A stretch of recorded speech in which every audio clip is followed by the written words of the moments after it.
Good afternoon and welcome to the Ignite Network Mentoring Programme Action Learning Training. Great to have everybody here today. I'm just letting someone into the thing, sorry. So it's lovely to have you all here today, and I'm looking forward to getting to know everybody over the course of the programme. For those who don't know me, my name's Claire Scott and I'm the Programme Manager of the Ignite Network, and I'm responsible for the delivery of all the operational aspects of the project, including the mentoring deliverable. And I support Neha Chandarana from the University of Bristol, who's the co-investigator, who's leading the mentoring and advocacy deliverable. Unfortunately, Neha can't be with us today, although some of you might have met her at the briefing session that we had. I also have with me today Jess Woodsford, who is a co-director and co-founder of Inclusive Futures, and she will be providing the action learning training today for us. Hello everybody, lovely to meet you. So we'll be recording the main sessions today, but we won't be recording the breakout rooms. Make the recording available afterwards for everyone to refer back to, and for those who couldn't make it. I'm going to, Jess, are you okay to let people in? Yeah, if I just carry on. Yeah, you go for it. Thank you. So I'm going to start off just by giving a very quick recap of the network and the mentoring programme, and then I'll hand over to Jess, who will take over the action learning training that everybody's come here today to hear. So if you've got any questions as we're going along, if you can either just pop them in the chat or just use the hands up function, and we'll have a bit of a Q&A at the end as well if anybody thinks of anything as we're going along but wants to wait until the end. So we'll start off then. So the Ignite Network is a 4-year funded EPSRC EDI Network Plus project. It's led by Professor Becky Lunn at the University of Strathclyde, alongside 6 co-investigators from Imperial College London, Nottingham, Bristol, Manchester and Brunel universities. And each of these are responsible for delivering one of the work packages in the project. So the project started in September 2022. And the overarching aim is to help the energy research community develop an inclusive and welcoming culture that ensures equal opportunity for all and in which everyone can thrive regardless of their background or identity. Oh, got a bit of background noise there. I don't know if someone can switch off their sound. Don't know who it is. So the network will focus on transforming diversity by critically evaluating systematic inequalities at each stage of the career pathway for energy researchers. So to do this, as I said, the network's comprised of 7 deliverables, which we've called prescribed activities. And these prescribed activities focus on different parts of the career pipeline. So I'm not going to go into detail about all 7 of the activities, but if anybody's interested in finding more about these, then I'd be more than happy to talk to you about that if you want to get in touch. The mentoring prescribed activity has been basically created to raise the profile of our Ignite Network members, particularly those from underrepresented backgrounds and early career researchers.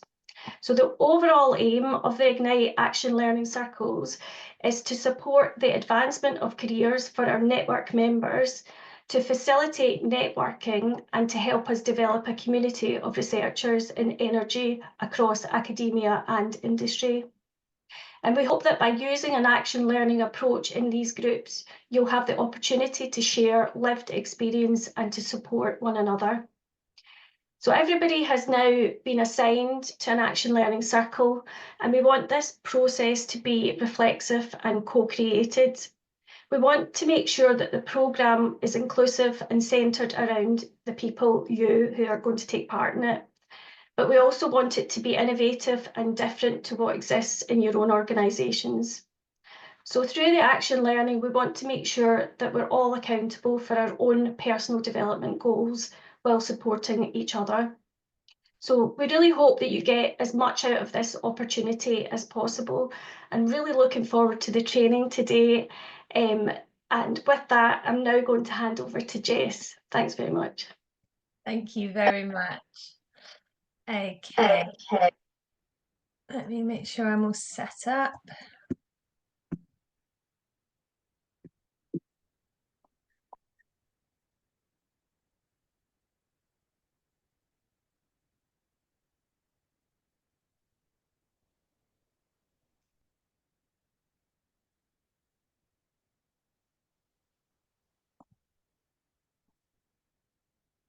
Okay, can you all see that okay? Yes. Wonderful. Okay, lovely. It's lovely to be here. And hopefully some of you may remember a bit about action learning when I introduced it in the briefing before Christmas. And what we're going to do today is kind of go over in a bit more detail what action learning is, what the process to action learning is, and then we're going to talk a bit more about some of the kind of key elements of it, and we're going to have a go today. So we're going to do a quick demonstration, sort of here in this main space, and Claire has very kindly volunteered / been persuaded to bring an issue for us today. So we'll do a quick demo, and then we're going to pop you into some spaces to have a go at doing a little bit of action learning yourselves. So while I'm going through this, it would be really wonderful if you could just start having a think about, when we go into that practice, whether you've got something that you would like to talk about. And we'll talk a bit more in a moment about what makes a good action learning issue. But if you can just keep that in the back of your mind, that would be wonderful. We're a relatively sort of small-ish group today. So if you've got any questions, then either pop it in the chat, and Claire or I will pick it up and respond, or feel free to unmute yourself and ask us. So please just speak up if you've got any questions or want me to go into anything in more detail. Really quick bit about us. So Claire did a lovely introduction, but my name is Jess Woodsford. I'm one of the co-founders and co-directors of Inclusive Futures. We are a not-for-profit community interest company, and we support people to pursue the future that is right for them, and we do that through coaching programs and coaching informed workshops. So we do lots of work with young people and students across their kind of educational journey, and we also work in businesses and organizations, and we do a lot of action learning as part of that offer, and that ranges from action learning within universities all the way through to action learning within businesses and organizations. So understanding for today, while we're in this kind of training space, please try and stay kind of present and engaged. I know that can sometimes be a bit challenging when you're on a computer. So I'd really encourage you, if you can, to kind of close down any notifications that you've got sort of going off, and emails and things like that, so that you can just kind of stay present and engaged with us. I'm really happy for you to have your cameras off and things like that, if that feels comfortable for you. But when you go into the breakout rooms, it would be really lovely if you could pop your cameras on so that people can see your faces. And equally, we're going to do a quick introduction in a moment. So if you fancy popping your cameras on for that, if you're in a space that allows you to do it, that would be really nice too. We don't have a planned break today, so please look after yourselves. If you need a break, just step away, from your desk as you need to. Please look after yourselves. We're going to be sharing thoughts and opinions, especially when you go into those breakout rooms. So please be respectful of each other. One of the things we're going to be practicing today is active listening. It's a really important part of action learning. And so please kind of practice it all the way through today, especially when your colleagues are sort of sharing their experiences or their views. When we are in those breakout rooms and your colleagues are sharing, especially if they are brave enough as to, or supportive enough as to bring an issue into those breakout rooms to explore, please keep what they say confidential.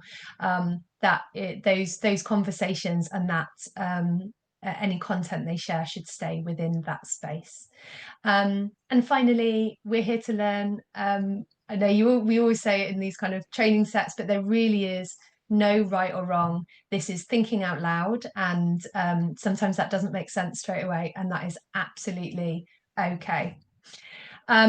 If anyone else has anything else that they need from today to help you, from us to help you engage in this training, then please just drop a message to Claire or I, and we will do everything we can to adapt or to do what we can to ensure that you can get the most from our session today. Okay, so I'd like to do some really quick introductions, please. If we will come round everybody, and I would like you to just very quickly tell us your name, tell us sort of your institution or your role within the institution, your favourite hot drink, or if you don't drink hot drinks, it can be your favourite drink. And one word that describes how you feel about getting involved in this project. I'm going to stop sharing.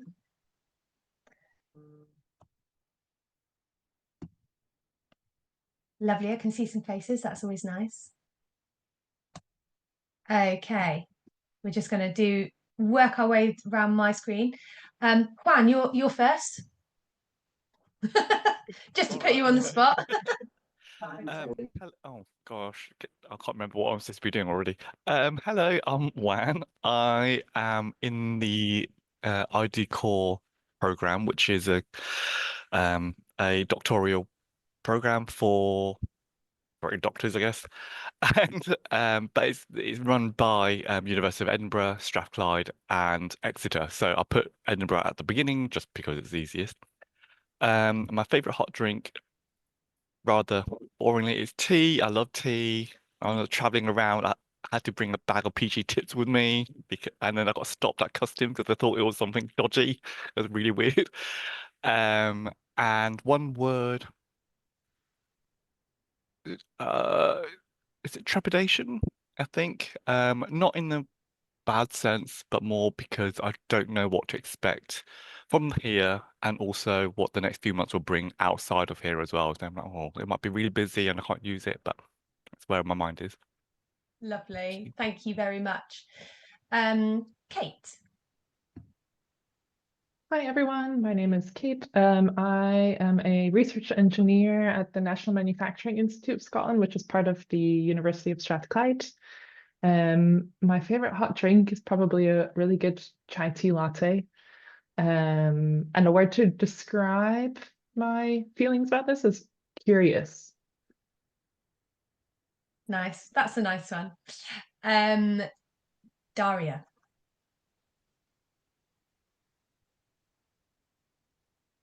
Hi everyone, my name is Daria Tismo, and I'm also part of the ID Core program, so I'm glad Juan explained what it's all about.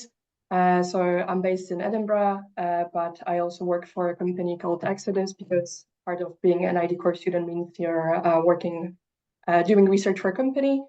My favorite hot drink is coffee, so yeah, nothing interesting. And yeah, I wanted to say curiosity as well, because I've never participated in a program like this before, and I'm really curious what this will bring, and I'm also excited. Lovely, thank you very much. Who have we got next? John. Hi, yeah, I'm Jun, Chemical Engineering Department, University of Strathclyde. I'm a reader, and my research is more like on the energy aspect, bioenergy, more specifically. My favorite drink is a black tea, so that's me. Lovely, thank you. Catherine. Yeah, hi, I'm Catherine Jones. I'm a lecturer in the Department of Electronic and Electrical Engineering at the University of Strathclyde. My research is on electrical power systems, so compact, lightweight electrical power systems for applications such as aerospace. My favourite hot drink is probably tea, and a word to describe how I feel about doing this is probably intrigue. Intrigued to know how it will go. Lovely, thank you. Thank you, Sally.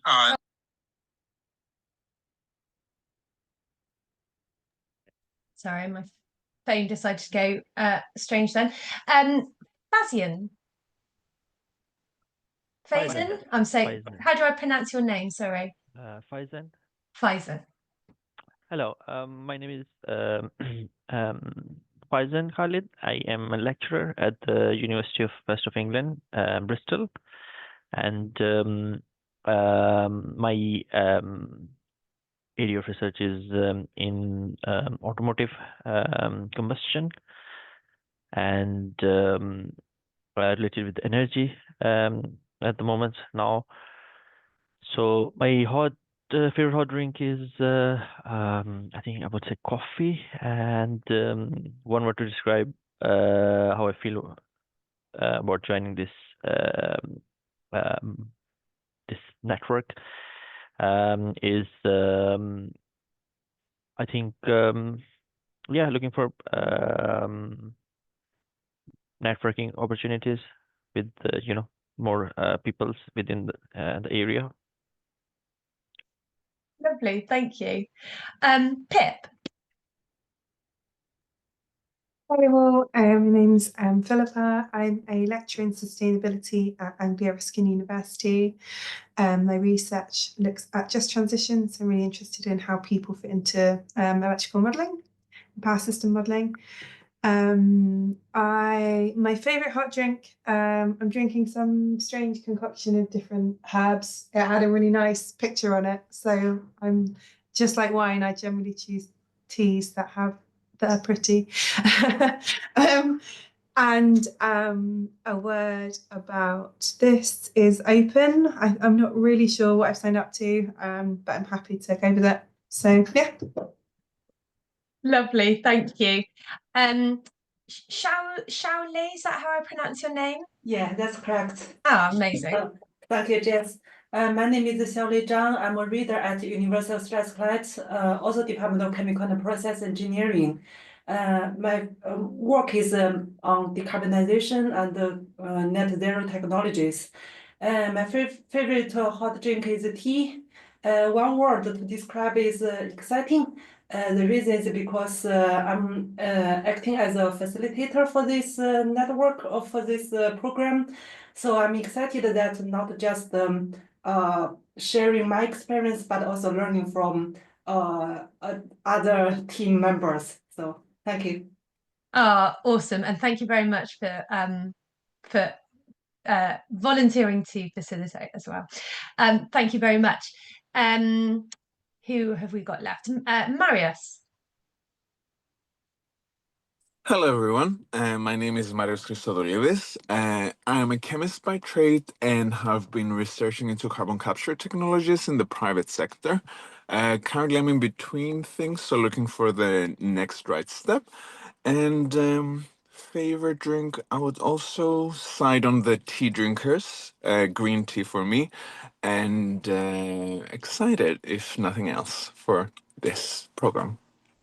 Thank you very much, and I'm really enjoying how many tea drinkers we have in the group. Lovely. Joe. Yeah, hello everyone. Zhou Zhong from London South Bank University. I'm associate professor for sustainable building development, specialist on the building engineering services like heating, ventilation, air conditioning system design. Green tea, yeah, follow others. That's my favorite drink. Yeah. One word, I think, sharing. So I hope work with all of the colleagues and groups, sharing knowledge with each other and develop a sustainable career development during next couple months. Thank you. Thank you very much. Haridas, am I pronouncing your name right?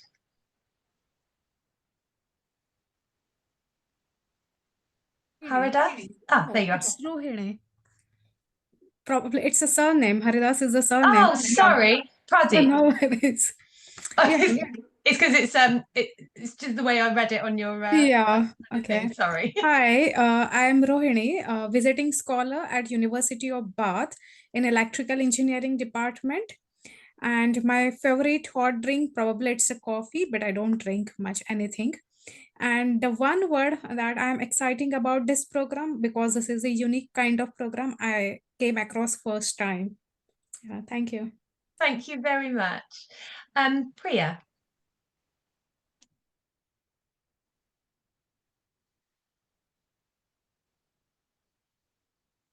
Priya, are you there? Okay, let's jump to Sarah. Hello. Hello. Yeah, I'm Sarah. I'm a lecturer at University of Derby. My favorite hot drink is coffee, and I am curious about this network. Yeah, thank you. Okay, thank you very much. Priya. Hello. Hi, sorry, I'm on my phone on Zoom and it No wasn't allowing me worries. to unmute it. So I found it. Hi Wonderful. everyone, I'm Priya Bhagwati. I'm from PNDC, which is part of the University of Strathclyde, and I'm an R&D team leader in whole energy systems and decarbonization of heat. My favorite drink is tea, like majority of us here, and I am really excited to be part of this. This is my first time facilitating as well, and I'm looking forward to learn from my colleagues. Wonderful. Thank you, everybody. Thank you so much for sharing. And I'm loving those words. I'm loving the words around curious and excited and sharing, which are all very lovely, very fitting words for action learning. Okay, I'm going to jump into back into my slides.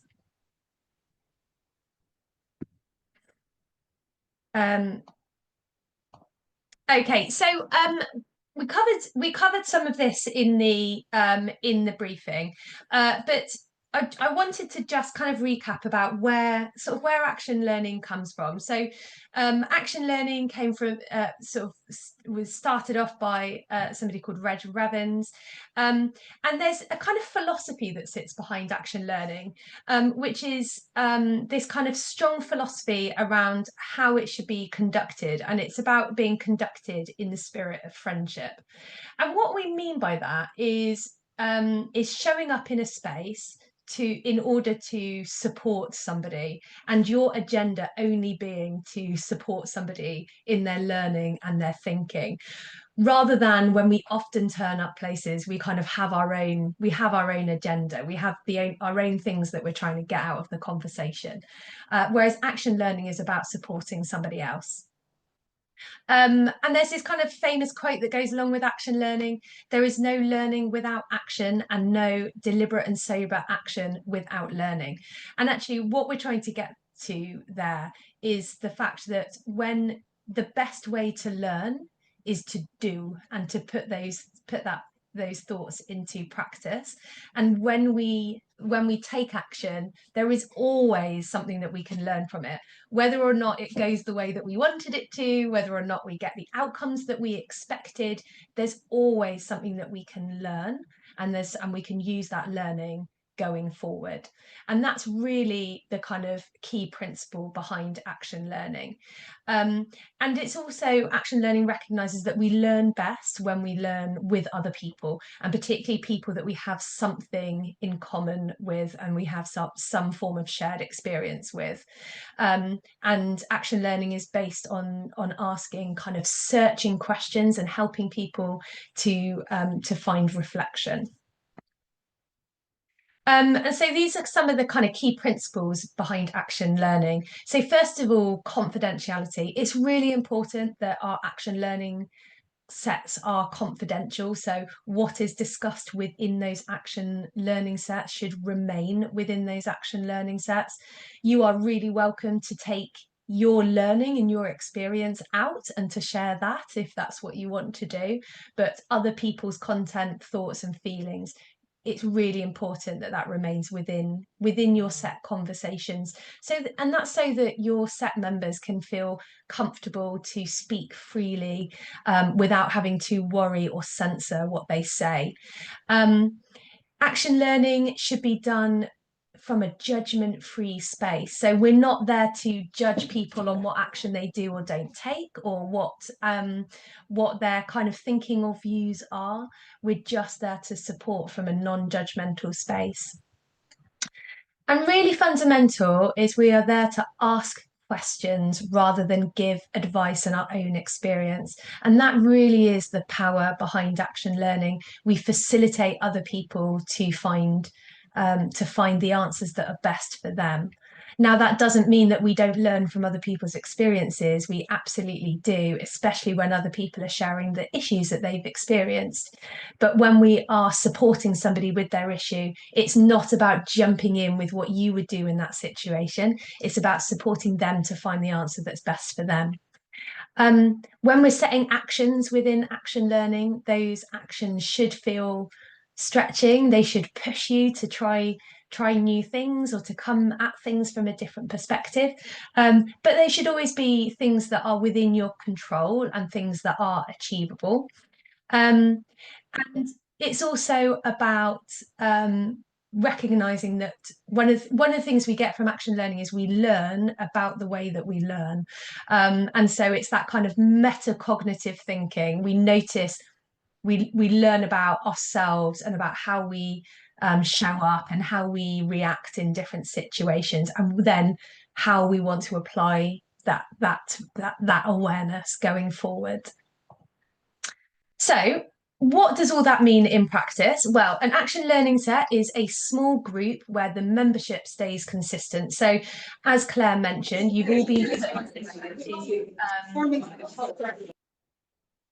all been put into some action learning sets, and those sets will stay consistent throughout the whole programme. And then what happens in each meeting is a couple of the set members will bring a challenge or a problem or an opportunity that they want to talk about to the group, and they will discuss it. And then the group will ask them questions to help them explore their challenge. At the end of each kind of at the end of somebody bringing an issue, we do a kind of review and we reflect on that experience, and we pull out what actions that individual is going to take. And then between sets, the people that have brought an issue go off, they take action, and then they bring that learning back to the group to discuss. And then they can share that within this next set meeting. So there's a process that we follow in action learning, and I wanted to just talk you through what that process looks like. So first of all, we do a check-in, pretty much what sort of similar to what we just did. It just allows everyone to kind of arrive and say if there's anything particular they kind of need or are experiencing that day. So it's a bit of a check-in, bit of a weather report as to how people are feeling that day. We then agree an agenda, and what I mean by that in this context is we decide who is going to bring an issue to that set, and how many people want a kind of share of the time to talk through their issue. So some sets that might only be 1 or 2 people. Some sets there might be 3 or 4 people that want time to speak, and then you figure out how many people want to speak so that time can be equally allocated to each. After that, you do a progress update. So those that have some sort of went away from the last set with actions have an opportunity to update the group on how that went, what action was taken and what their learning was from taking that action. And then after that, we go into the individual time. So the individual time also follows a clear process. So first of all, an individual will tell the group very briefly what their issue is. The group then has an opportunity to ask clarifying questions. So these are just questions that you feel you need to know the answer to in order to help somebody explore their issues. So for example, that might be if somebody's talking about their team and their challenges with a team that they're working within, one of your clarifying questions might be, how big is your team? That might be something you feel like you need to know in order to help them explore their issue. But there shouldn't be many. It should only be things that you really feel are important to clarify. And then after that, you go into the main part of that individual time, which is the open questions. And this is where we help the issue holder to explore their challenge or their problem by asking them questions to help them think and reflect. Following that, we help them to agree some actions, and then you do a kind of a little review of how that process went for that individual, and you share your reflections. And it's really important that in this kind of this review stage, it's about your thoughts and feelings on hearing somebody explore their issue. It's not going back into the issue or discussing what you think they should be doing. It's about saying, it might be like, I found that topic really interesting because it relates to something that I'm experiencing at the moment, so it's made me think I'm going to go away and think about how I might approach my issue. It might be, I found that topic hard to ask questions on because I was thinking about something that was impacting me, or I've got this question left that I didn't ask, which is this, and the issue holder isn't going to respond to anything that's said in that set, but it just gives you an opportunity to kind of reflect out loud on what your experience has been. Once everyone's had their individual time, the set is closed off with a process review. And essentially what this is the set together has a think about how they've done as a set. So that might be thinking about going back to your group agreement, which we'll talk a little bit more about in a moment, and seeing how well you've done, seeing whether people stuck to open, sort of asking open questions rather than going into advice giving. And it's just an opportunity to explore how you think you've done as a set and what you might want to do differently next time to make it work even better. And what I would say is, don't worry if that seems complicated. I promise that it is. You will get used to the system, to the process, and it works really well once you are going. Yes, Juan, have you got a question? Yes, I just wanted to double check. Will you be speaking much more about the facilitator role, or shall I ask it now? Feel free to ask now. I am going to go into kind of the different roles, but go ahead and ask. Well, I was just curious to understand, is the facilitator part of the questioning, or do they help facilitate the questions being formed? So a little bit of both. What I often find is, particularly if your group is a bit smaller, then it's nice for the facilitator to join in and ask questions. If the group is a bit bigger, then often the facilitator's job is timekeeping and process keeping. And also helping people sometimes to reframe questions, or if somebody has accidentally gone into advice giving, it's the facilitator's role to say, One, could I just pause you a second? Could you reframe that as a question, please, and help everyone stay within that kind of questioning framework? Okay, that makes sense. Thank you. Lovely, thank you. So what I talked about there is an important part of it is this is bringing an issue. So what makes a good action learning issue? Well, it should be a kind of problem or a challenge or an opportunity that you are facing that you aren't sure how to tackle. The best issues are often ones that are sort of current and have a sort of level of complexity to them. And it should be something that's important to you. It should be something that you want to take action on and you want to move forwards with. It should also be something that you have the ability to take action on. So there is, whilst it can be quite tempting sometimes to bring very big issues that might be, say, related to your university or your organization that might be very high level, it needs to be something you have control, you have the power to take action on. So it might be about breaking a big issue down to think about what's the bits that you could that you do have some influence over. And also a really good action learning issue doesn't have a right way. So it's the best issues are not ones where you're just saying, I'm thinking of doing this, do you think I should? It should be one where there are kind of a variety of different options available to you that you could take towards something. So there are kind of 4 key roles within action learning, which I wanted to go over.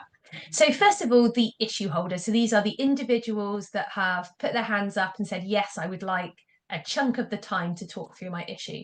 So your role as an issue holder is to share your issue or challenge that's important to you, to state how you want to use the time.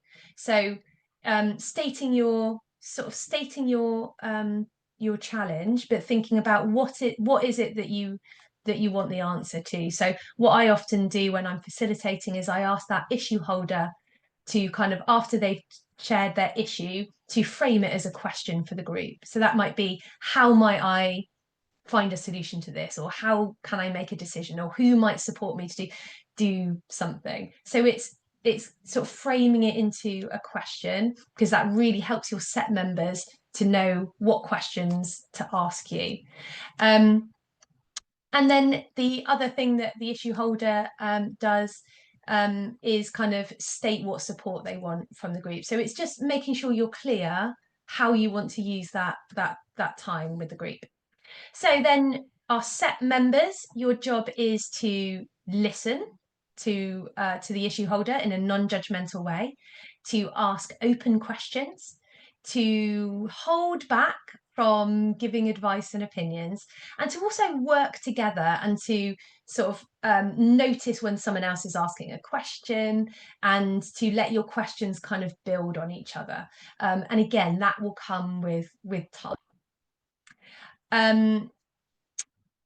As a facilitator, your job is to sort of uphold the ground rules that the group has agreed in their group agreement. So we'll go into that. We'll talk about that today. It's to guide the group through the process and keep them moving through and within that action learning process. Timekeeping that's a really big role of the facilitator, because we want to make sure that everyone has equal time, and the last issue holder has the same amount of time as the first one.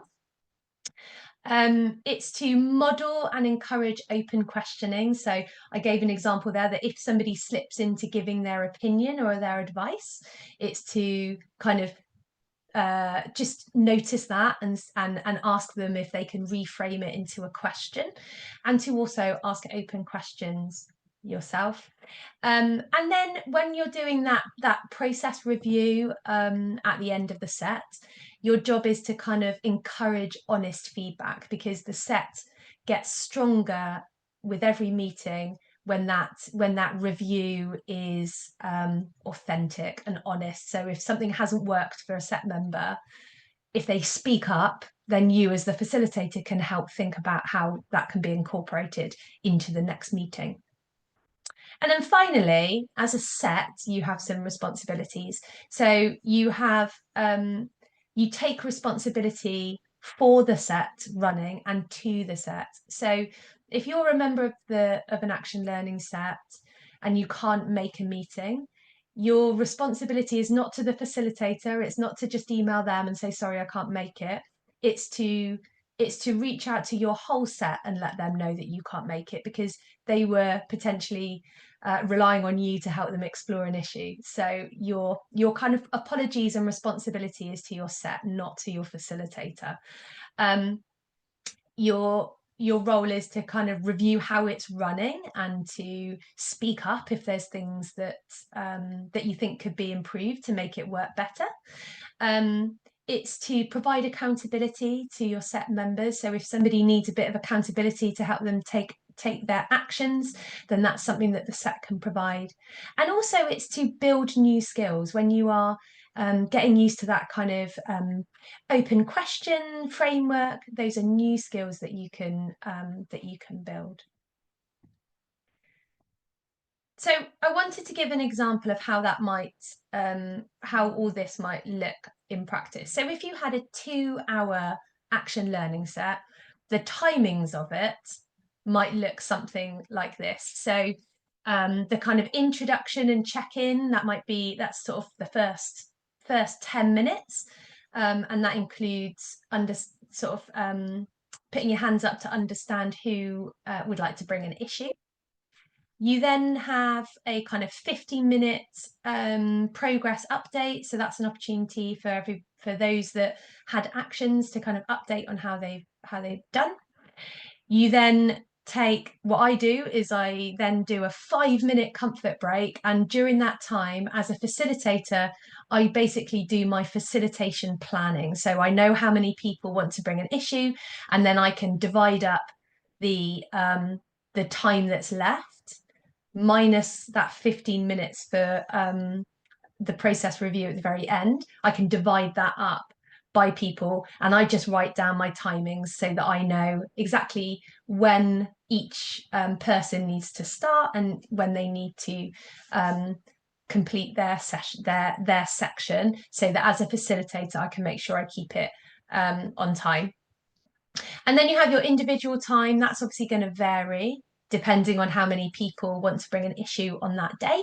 And then I protect 15 minutes at the end to do that process review. Now, it often doesn't take quite 15 minutes, but I find that if I kind of plan for 15, it means that if I go over a tiny bit, I still know that I've got at least a good 10 minutes to do my process review at the end. And then in terms of the individual section, you might expect it to look a little bit like this. So just 2 minutes or so for the individual to share their issue. This isn't about telling everybody every single detail about this issue. This is giving a succinct description of what it is. A couple of minutes for clarifying questions. Like I said, those clarifying questions shouldn't be lots of them. And what I do find sometimes is people can sometimes use the clarifying questions as almost a bit of an excuse to be able to ask questions without having to think about how to make them nice and open, because the clarifying questions aren't necessarily open questions.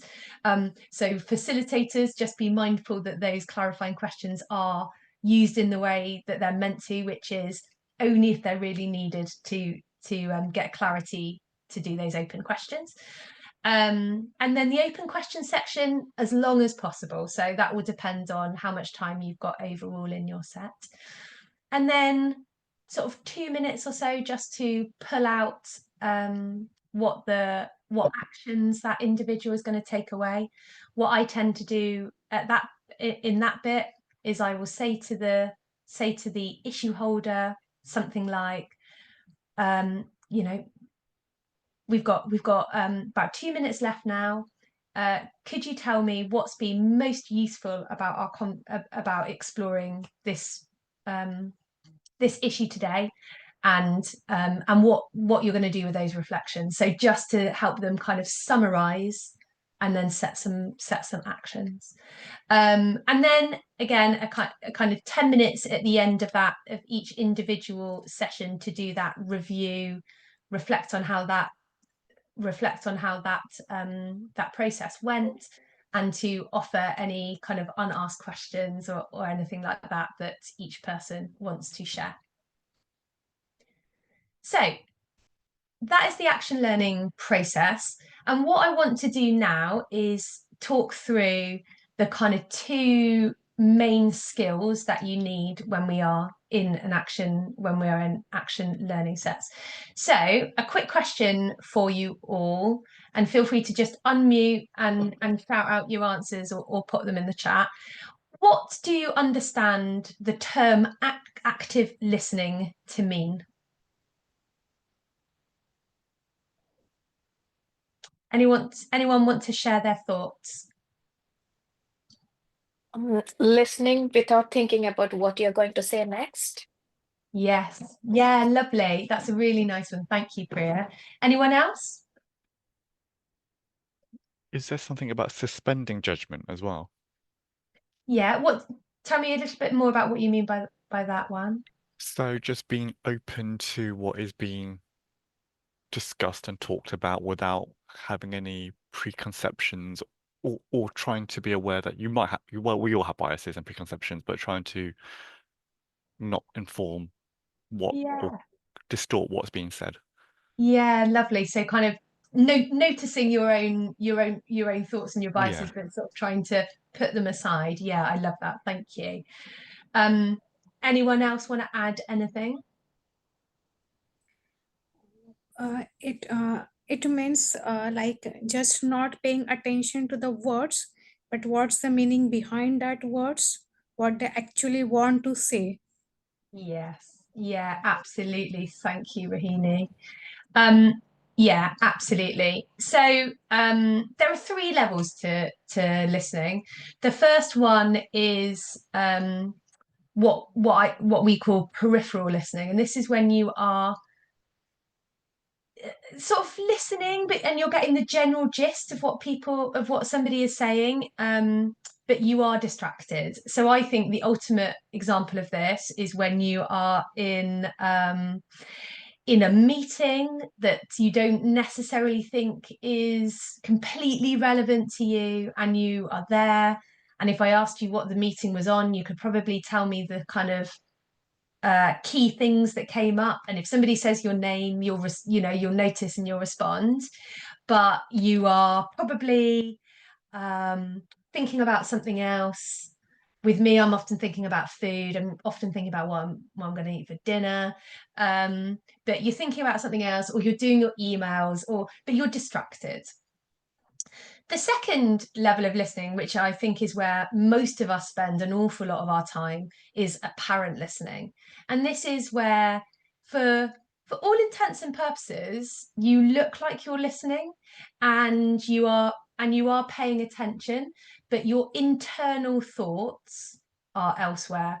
And often this is because we listen to answer. And I think Priya that was Priya's example of active listening, when you're not doing that. But quite often we're listening to answer, or when somebody speaks, as soon as we kind of arrive on this awesome piece of advice or experience that we want to share, that's all we think about. And we stop listening well because we're waiting for a pause in the conversation so that we can share the thing that we want to share about that topic.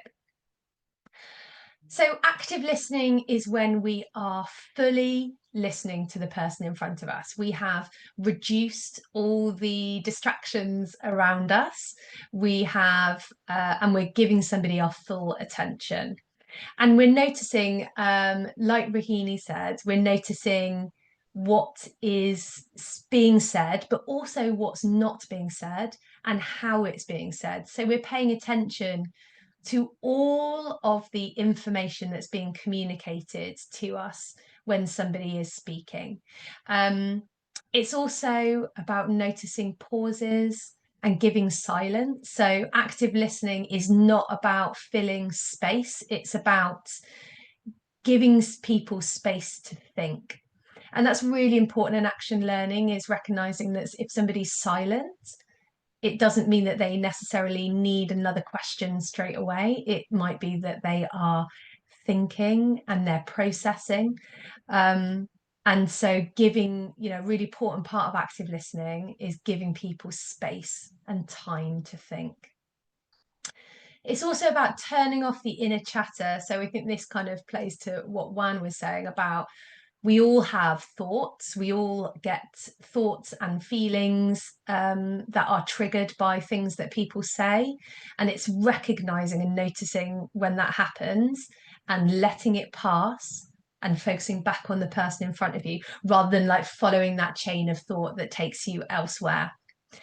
And it's often about offering kind of reflections and summaries as well. And we do that a little bit in action learning. We might say, what I've heard you say is that communication is really important. Where have you seen good communication, or what does good communication mean for you?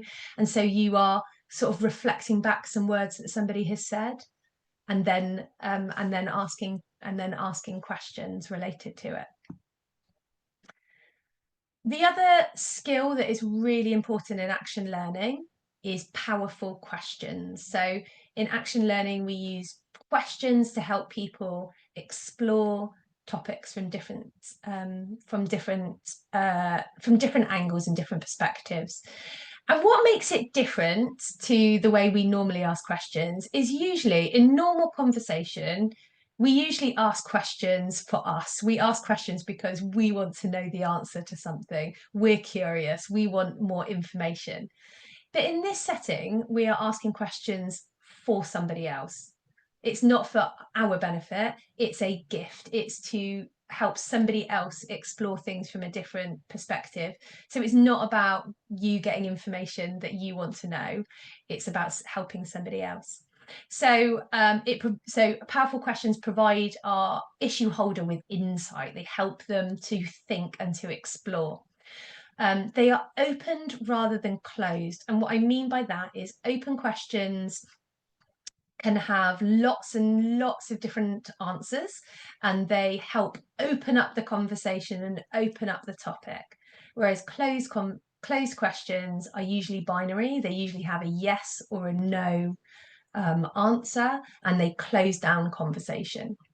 And so open questions often start with things like what, how, when, who. Powerful questions are also non-leading and objective. So what I mean by that is it can be really tempting, because you are trying not to give advice, it can be really tempting to ask someone a question that leads them to the answer that you wanted to give. And so it's noticing that if that's where you're going, if you're asking questions because you want to give, because you think there's a particular answer that they should be giving. Powerful questions are also clean. And what I mean by that is they don't have to be complicated. It's really tempting when we ask questions to put loads of fluff before it to kind of justify why we ask the questions and what led us to ask that question. But actually, you don't need to. You can just ask the question, because the beautiful thing is that issue holder will take the question wherever they wanted to take it, and they will give the answer that's most useful for them. It doesn't really matter why you wanted to ask it. It only matters that it helps them to think. And also, powerful questions are challenging. They are challenging at the right times, and they get people to think about things differently. And that doesn't mean they make people think that the answers or the approach they had was incorrect. It's just about different options. And so challenge in this setting might be, somebody gives an answer and you say, what else could that mean? How else might you approach it? You're not saying what they said was incorrect. You're just saying, it's possible that there's other options that are out there. What could they be? Unhelpful questions are things like advice and opinions. Sometimes we dress up our advice and opinions as questions. Just because you put a question mark at the end of it doesn't necessarily make it a question sometimes. So that would be advice disguised as a question. So things like, have you tried? Have you thought about? And leading questions, things like, wouldn't you agree that? So you've got an agenda with that you're trying to see if somebody else agrees with, or you're trying to lead them to a particular response. Also asking like multiple questions and complicated questions aren't helpful, because your issue holder would just get a bit lost in sort of in the information you've given before your question. Or if you've asked multiple questions, they will only ever really answer the first one anyway, so you might as well only ask one. It's also important to be a little bit aware of why questions. And when you ask a why question, it's almost always responded to with because, and it implies judgment. What happens is people get slightly defensive and feel like they need to justify their actions. So if I said to you, why did you do that? That sounds more judgmental than if I said, what led you to make that decision? Or what informed your decision? Or what informed your action? And then you're going to tell me about the information you used and how you arrived at it. So we need to be a little bit careful with those whys, just for that reason, because it kind of leads people to just justify their decisions rather than exploring. So this is a little bit, this is a kind of example of some open questions that you might use. And in the information that Claire sent out yesterday, there is a kind of whole list of different open questions.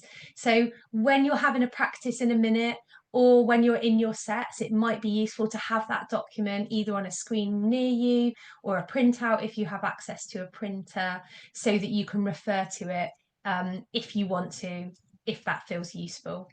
So examples of some open questions. What were your expectations? What are your fears about this? What questions does this raise for you? How important is this for you on a scale of 1 to 10? What's frustrating you most about that? Imagine the situation was resolved. What would be different? How might someone you admire deal with this situation? Or you can often change that up to be, how would a colleague respond in this situation? How would your tutor respond in this situation? How would your friends? What are you expecting will happen? Who needs to be involved? What support do you need? So all those questions will kind of open up thinking and get people to explore. Right, we're going to have a little go. So what we're going to do now is we're going to pop you into some breakout rooms in pairs. And what I want you to do is I just want you to spend, I want you to pick who's going to be the speaker and who's going to be the questioner.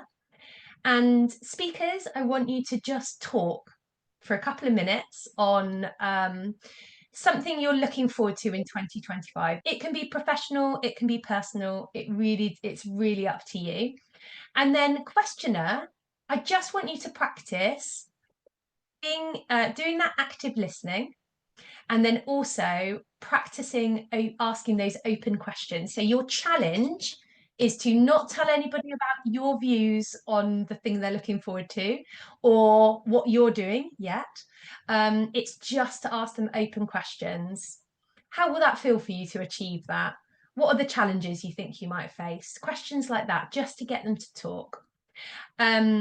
And then we will send round a little notification to the breakout rooms after a couple of minutes. And at that point, I'd like you to swap over so that our questioner becomes the speaker and our speaker becomes the questioner. Does that make sense for everybody? Is everyone clear about what we're going to be doing before we pop you in breakout rooms?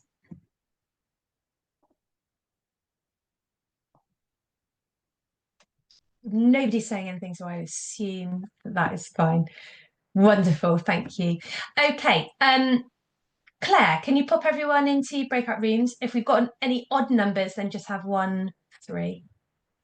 Okay, 2 seconds. Hello, everybody. Hello. Hello. Hello.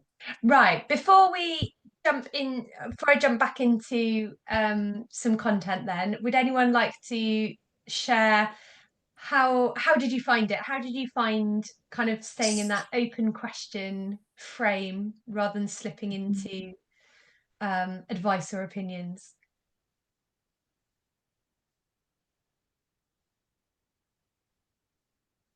Well, I wouldn't say it's easy. Yeah, it's not easy, is it? No, and I think also because we will talk about work-related things, it's quite it. Sorry, Marius might want to step in because I'm still trying to reflect on what just happened. But I think for me, it's natural for us to go, oh, actually, do this. Why? It's such an easy answer from an external perspective, isn't it? And then to help someone go, oh, actually, without wanting to guide people, that's the tricky part. Without going, oh, actually, I've got this preconceived idea of what you should be doing. Why would you not do that? Yeah. Actually, that might not be the best way for you. So, yeah. Yeah. Yeah, thank you, Anne. And yeah, absolutely. And that is the bit that everyone struggles with action learning, is remaining in that question framework. And that's why part of that review process at the end of each individual set is a space for you to offer. And that's not offering your opinion on what somebody does, but it's offering, that might be offering support, that might be offering resource, that might be saying like there's this really good book that you could look at, or this website might help, or but it's a space to be able to make those offers. But one of those offers might be, I've had a similar experience. If you'd like to chat it through anymore, I'm really happy to. But actually it's outside, but that's giving an offer outside of the action learning sort of framework. And it also means that, and you also make those offers without any attachment. So, you know, if somebody goes, actually, I've got all the information I need, then they won't take you up on it. Yes, one. I think I just pinpointed something that I've realized within myself. I'm sorry, group, this No, turns no, into go some for it. random. I think it was I was hesitating with my questions because I didn't know how deep to go and how fundamental to go into it. So I've had some training as a counselor. I was like, well, is this the appropriate place to dig deep into someone's key drivers and value systems and principles, or should I keep it quite level and professional as it were? So I was like, Yeah. oh, what level of questions am I trying to get to? That's a really lovely question and a lovely kind of thought process. I would say with action learning that once your group gets comfortable and has built up that trust and confidentiality, you will find naturally that it feels good to go slightly deeper with your questions. Action learning is about supporting somebody to find solutions and actions to take. So it isn't necessarily about in counselling where you're looking for roots of things. Often it's not about going there, but I think questions around how does this fit with your values, I think, is a beautiful question and is absolutely appropriate in that space. So it's not about deep root causes, but values and principles, because those are things that get in the way of taking action and are absolutely appropriate to explore in action learning. Lovely. Okay. Anyone else want to share anything before I jump back into my slides?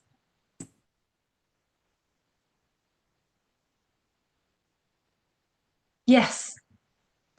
Sorry, maybe very quickly about kind of our thoughts that we found that the time is not enough.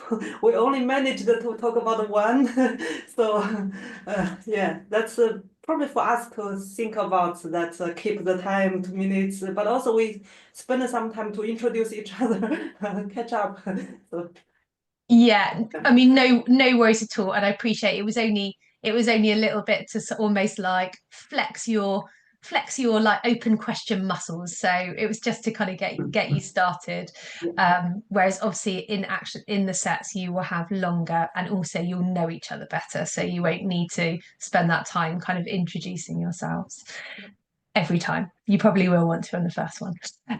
Okay, lovely. Thank you very much. I'm going to jump back into my slides.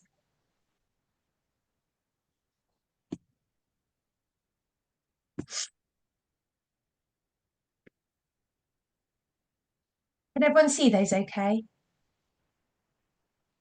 Yeah. Yes, wonderful. Okay, so a really important part of your first action learning set will be to set a group agreement. So your group agreement is a really important tool, and what it enables you to do as a set is to start to get to know each other and get to understand what everyone thinks is important, and will help to make your set powerful. And it helps to build trust, because essentially what we're doing with the group agreement is we are agreeing our expectations for the group and what we expect from each other. And so it sort of starts to build that trust, and it creates these kind of norms and expectations of how the group will behave.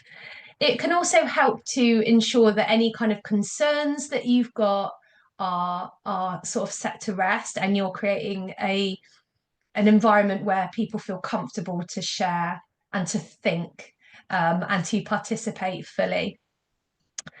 But also, it's also a really important tool to use to help remind each other of what the principles of action learning are and why you're there. And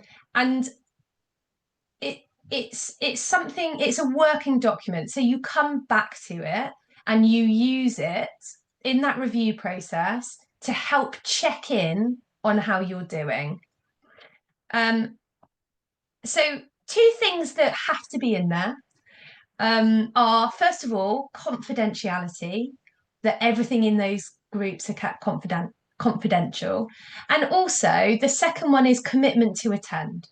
Now, we all have very busy lives and stuff comes up. We all get that. And so obviously there is a level of understanding, but as a group member, you should be making all efforts to put dates of your meetings in your diary and protect that time, and not get to that bit when you're really busy and you go, oh, I could really do with that 2 hours back so that I can finish off X thing. Remember that you've made a commitment to your set members, and they are relying on you potentially to help them work through something that might be quite difficult for them. So make that commitment to attend. And then other things that people might put in their group agreement, and these are just examples. You will discuss it yourselves. Things like listen carefully, be present, so make sure that you are making sort of reducing any other distractions. No jargon, so not slipping into acronyms and things like that.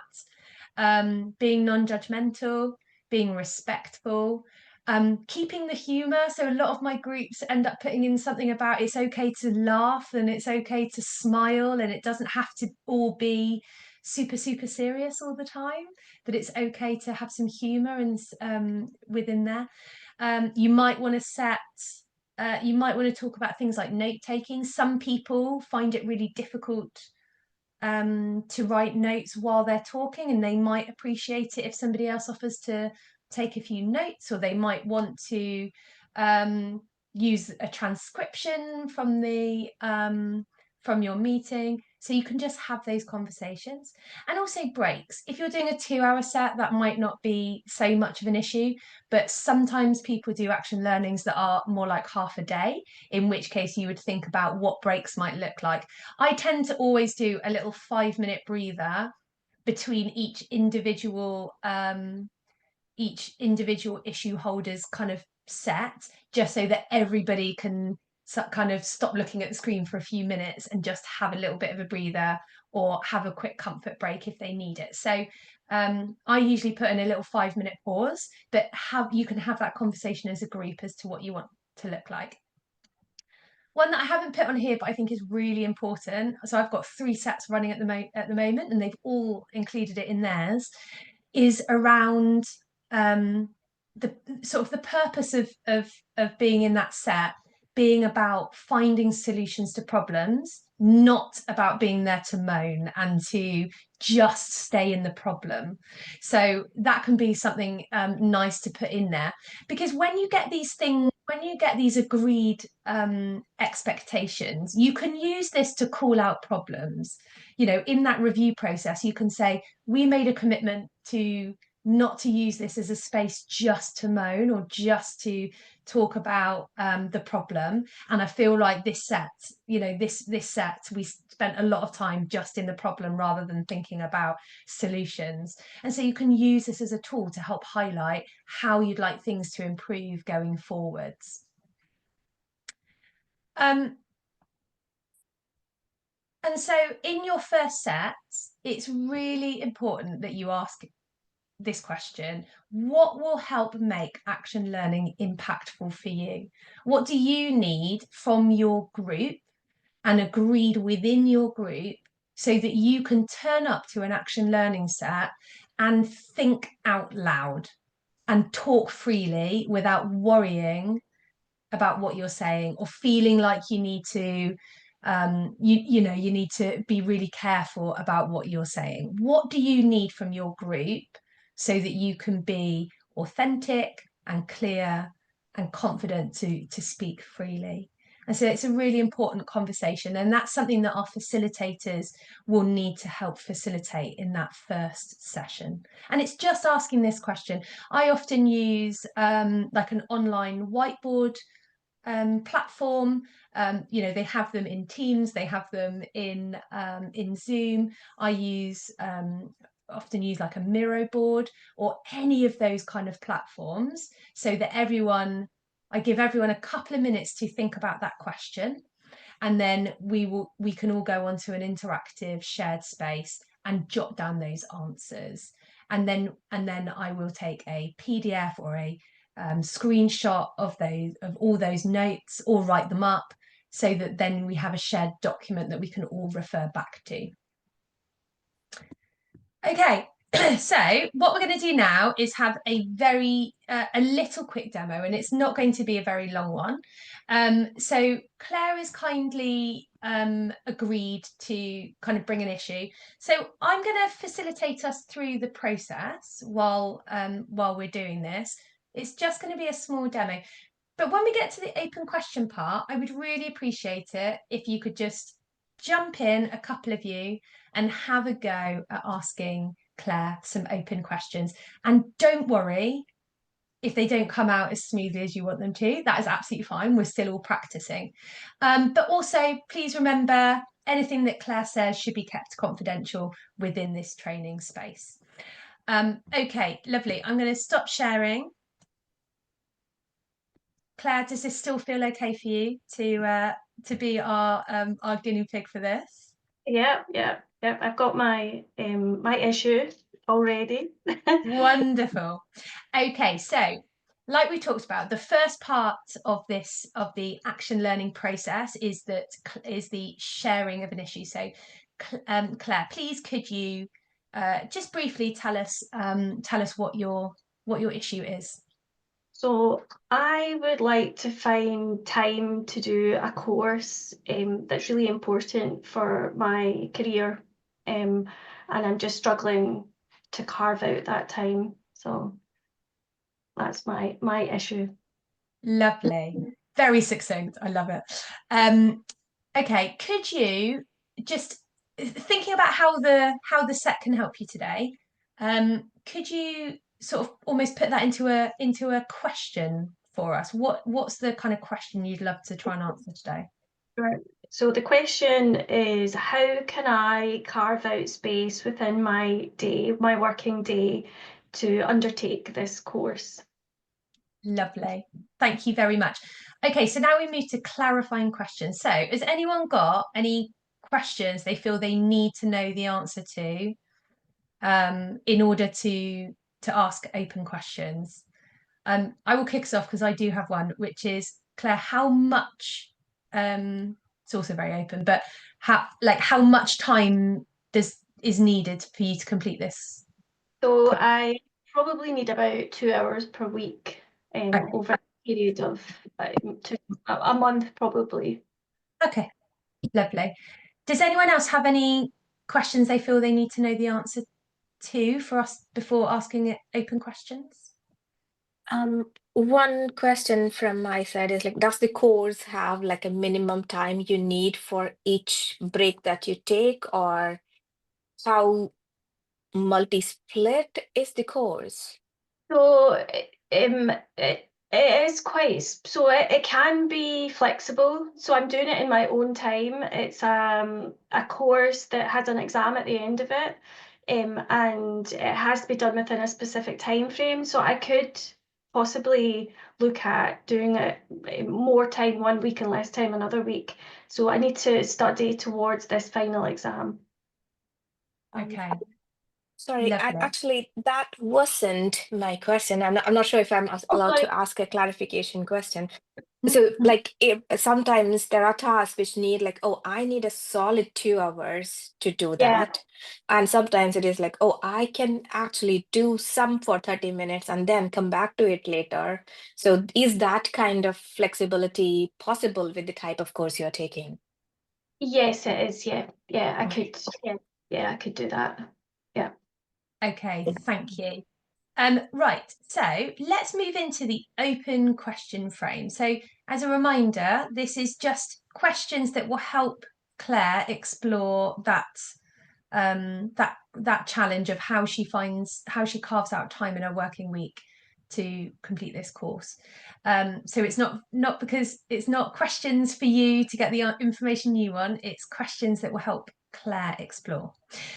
Would anyone like to kick us off? Yeah. Yes. So what support do you need? Explain.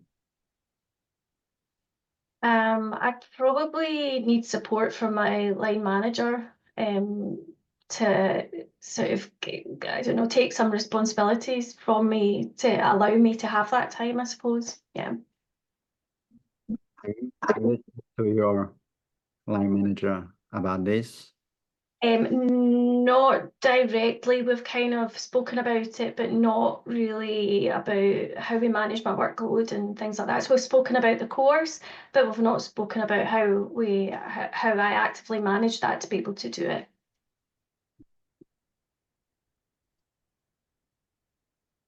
Oh, Rohini, I can see your mouth moving, but you are on mute. Ah, lovely. Yeah. Hi. Hi.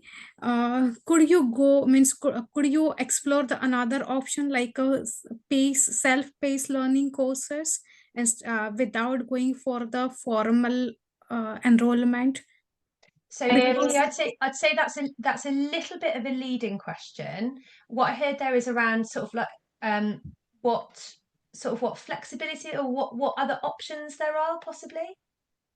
Yeah, means if she's struggling, instead of going for a formal enrollment, is it possible to go for the self-paced courses so that she can do that course according to her time? Mm-hmm. Okay, so the question is probably around what like what other options are there around the course, because can you see that you've got an idea there around what an option could be. So what we've just got to be careful is how we keep the questions open. Does that make sense? Yeah, probably. So So Claire, what options are there around the actual qualification and the course? So there are options to do the course in different ways. So I could do the course as a kind of online self-paced, just do the course and then do the exam in a set period of time. I've tried to do that and it hasn't worked. So I'm looking at now other options, and I think having something that's a bit more structured might work better for me. Nice. Juan. Hi Claire, thanks for sharing. Hi. I don't know if this is a multi thing, but because you said that this is done outside of work, so I wasn't quite understanding why your manager was coming into it. Oh, sorry, it's in work. It's for work, and it's through. So I would be doing it I could do it in my own time, or I could do it in work time. Oh. I've tried to do it in my own time, and it hasn't quite worked in this kind of more self-paced. So I'm exploring, maybe thinking about how I carve out time within my working day to do it and be a bit more structured. Okay, so thank you. That wasn't actually my question. So you've identified the problem and you've articulated some possible actions. So it seems like you've been thinking about this quite a lot. So what is stopping you from overcoming these barriers? Lovely question. So I think the problem is workload and trying to find the space within my current working week to be able to undertake the course. Yes, Priya. Sorry, it's a separate question. So you already mentioned that this has been discussed with your line manager. Do you have any concerns that your line manager wouldn't help, or like what is stopping you from getting that conversation going with your line manager, asking for time? Lovely. I really like the way you opened that question up, Priya. Thank you. I think the main problem is that I work quite independently, so there is nobody else to pick up the work if I amn't doing sort of some of the tasks. But maybe it's about thinking about moving timelines around to create some space. I'm answering, so this is quite, for me, quite useful because I'm actually answering the questions that I have, which is part of the process. Okay, now normally we would let that lovely questioning keep going a bit longer. But for the sake of today, thank you ever so much, everybody, for your lovely questions. Claire, what's been the sort of most useful bits about that kind of bit of exploration, and what actions are you going to take? How are you going to use that? So it's been really interesting, actually.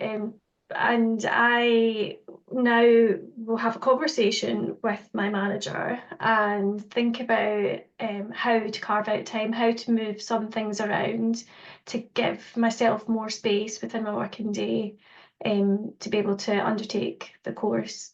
So yeah, those are my takeaways. Thank you very much. Right, so if we were in a normal action learning set, what we do now is a little process review. So we'd go round and we'd all just reflect on how we found that, and you would share your views on it. So that might be, oh, I've found it hard to ask any open questions because I was busy thinking about something else, or an unasked question I would love to put to Claire would be such and such, or my unasked question for you, Claire, which is not for you to respond to because we're in a review process, is how much do you really want this? Okay, right. What we're going to do now is we're going to pop you into as close to your actual action learning sets as we can go with our facilitators that I think are still here, aren't they? Yeah, lovely. So we're going to pop you into your groups, and Let me just get back to put it into your groups, and then what we want you to have a quick go at taking your group through an action learning. So what I'd really appreciate for this activity is if somebody can be brave enough to offer up a issue to explore. It doesn't have to be really big and meaningful and meet that big list of what makes a great topic, a great issue for today. It can be anything. Like it could be as simple as I need to do some gardening at the weekend. I can't quite motivate myself to do it because it's too cold. Whatever feels right for you. So it doesn't have to be big and meaty, but if somebody can be brave enough to bring something, that would be really appreciated. So for our facilitators, if you have a phone near you, you might want to just grab a quick picture of this if it's useful, or do a little screenshot. But you want to do something roughly along these lines. Now, we're not going to have very long, so you might not want to spend a whole 5 minutes on things like clarifying questions, and you may not get to the review. But I would concentrate on the first bits to begin with. I'd concentrate on just taking somebody through that process, get them to share the issue, ask the clarifying questions, and then go into the open questioning.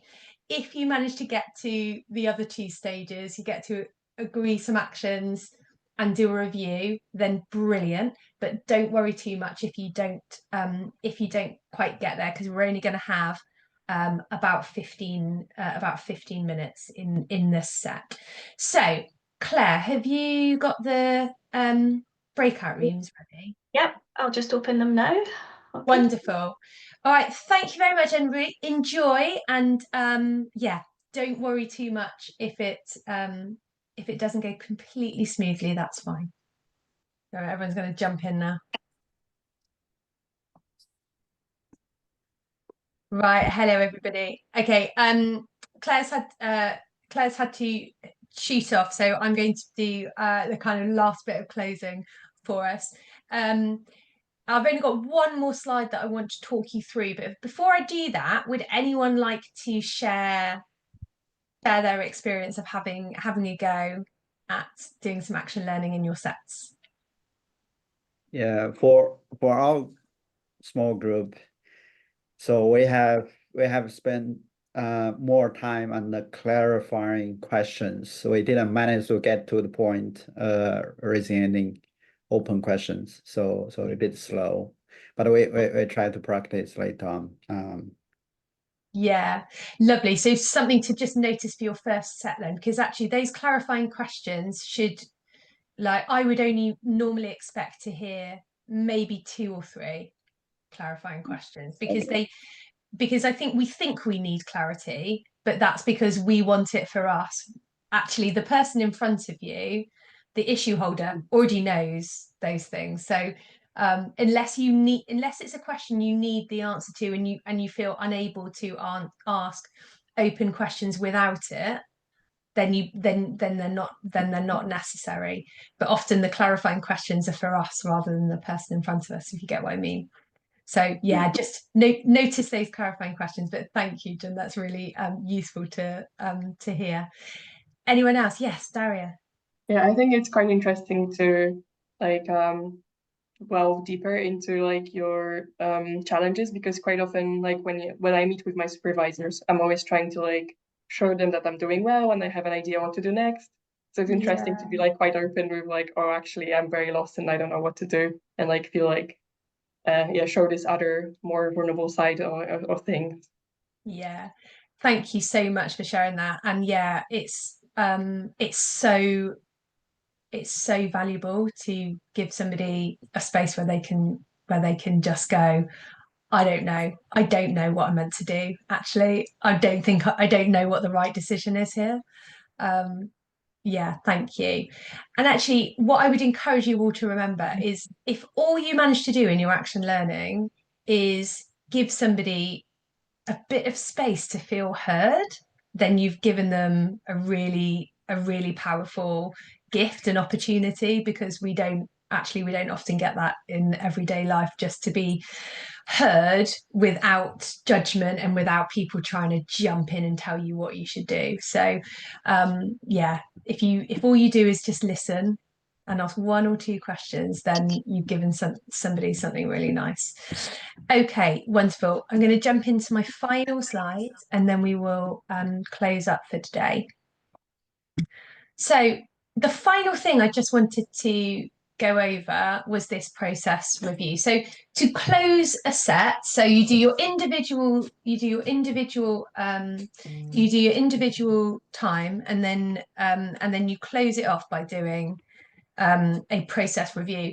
And so what this does is it allows all the members to reflect on how the set is operating. Now, I would really encourage you that to be open and honest in that process review. This is your opportunity in each set to say something, this worked really well. I think we got these kind of results. But it's also an opportunity to notice where things could be better. So, for example, if you've noticed that your set didn't follow an action learning process and you would prefer the group was following an action learning process, then you need to talk about it. And so actually, the more honest you are in your process reviews, the better the group will run long term. And this isn't a space where this isn't criticism, this is feedback, so the group as a whole can make those improvements. So I'd really encourage each and every one of you to be as honest as you can in that space. And none of that is a criticism of individuals, and definitely not of our facilitators. It's a collective conversation about how you all make something better moving forward. So you might look at what worked well, what it would support your learning better. You can go back to your group agreement. So what I often do is I go back and I ask people to pick one post-it or comment that they thought we'd done well, and one that they would like, and one they think that we could improve on, just to start pulling out some of that feedback. So you can ask questions, you can kind of pose, so facilitators, you can pose some questions to the group, like how well are we listening? How well are we questioning? How open are our questions? What are we noticing about how we're working together? So facilitators, what I think is really useful is just to have a question or two that you can drop in there for the process review. So that is all that that I wanted to cover today. Thank you ever so much, all of you, for coming along and for jumping in and for bringing issues for those that were brave enough to share, and for having a go at asking those open questions. I really appreciate you having a go. So next steps, Claire is going to send you an email with some information around the next steps. There'll be a link to this recording so that if you want to look back over anything, that information will be there, and there'll also be some information about evaluation. But other than that, if you have any questions, any thoughts, anything else you need information to, please reach out to me or to Claire or to Neha, and we will do our best to get that information to you and support you as your groups go forward. So thank you very much. You are all free to get on with the rest of your day.